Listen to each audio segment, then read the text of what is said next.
আমরা চোখ রাখবো যে খবরের দিকে। নন্দীগ্রামে ব্যবসায়ীকে ধারালো অস্ত্রের কোপ বলে জানা গিয়েছে এবং জানা যাচ্ছে সোনা বন্ধকে ঘিরে বচসায় খুনের অভিযোগ উঠছে। আমদাবাদ বাজারে খাবারের দোকানের রয়েছে মৃতের দোকান সামনেই ক্ষত বিক্ষত দেহ উদ্ধার হয়। শেখ রাজু নামে এক ব্যক্তি আংটি বন্ধক দেয় ব্যবসায়ী আশিস গুড়িয়ার কাছে, সেই আংটি বন্ধক দেয়। পরে জানা যায় আংটিটি সোনার নয় এবং তারপরেই বচসা। ঠিক কি হয়েছে বিষয়টা আমরা জানবো। আমাদের সঙ্গে টেলিফোন লাইনে রয়েছেন আমাদের প্রতিনিধি শুভময় জানা। শুভময়, ঠিক কি কারণে এরকম একটা বচসা তৈরি এবং তারপরে সোনা বন্ধকে ঘিরে বচসায় খুনের অভিযোগ উঠছে?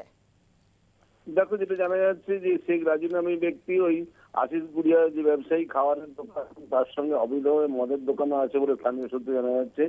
সেইখানে সোনার আংটি বন্ধক রেখে মদ খায় এবং পরে যখন আশিস জানতে পারেন যে সেই সোনার আংটিটা সোনার নয়, তখন শেখ রাজু যখন আবার পরে আসে তখন তাকে বলে।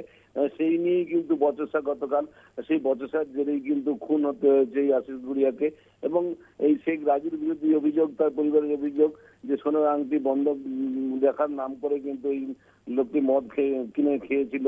এবং তারপরে কিন্তু যখন জানা গেছে যে সোনার আংটি নয়, তখন থেকেই বচসা এবং তারপরেই কিন্তু ক্ষতবিক্ষত করে তাকে খুন করা হয়েছে। এবং পুলিশকে এসে মৃতদেহ তুলে নিয়ে গেছে ময়নাতদন্তের জন্য। এই এলাকার যে বিজেপির নেতৃত্ব, তারা জানাচ্ছে যে এলাকায় দীর্ঘদিন ধরে অবৈধভাবে এই মদের ব্যবসা চলে এবং এই মদ বিক্রিকে কেন্দ্র করেই কিন্তু গন্ডগোলের সূত্রপাত। তারপরে তারা চাইছেন যে প্রশাসনের গাফিলতিতেই কিন্তু আজকে এই খুন হতে হয়েছে আশিস গুড়িয়াকে।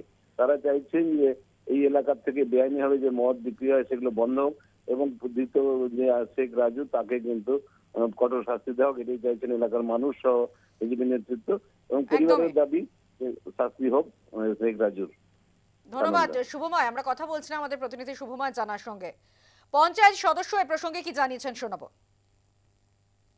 পুরো ঘটনাটা দিনের পর দিন যে হিন্দু লোক মারার হচ্ছে, আর এরা কিন্তু নিরীহ লোক।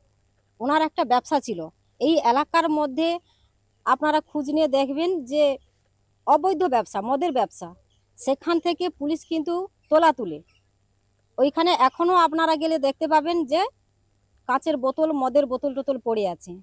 পুরোপুরি দায়ী করব যে প্রশাসনিক লোককে। কেন ওইখান থেকে আমাদের পুলিশ প্রশাসন প্রতিনিয়ত জিপির মধ্যে ঘোরাঘুরি করে, ওনাদের লক্ষ্যে কি এটা পড়ে না একটা ফাঁকার মধ্যে একটা মদের দোকান? তাহলে ওই অবৈধ যারা দোকান করছে তারা লুকিয়ে পড়ছে কিভাবে? তাহলে পুলিশ প্রশাসন আগে থেকে জানিয়ে দিচ্ছে। পুলিশ প্রশাসন এখন চামচাগিরি করছে।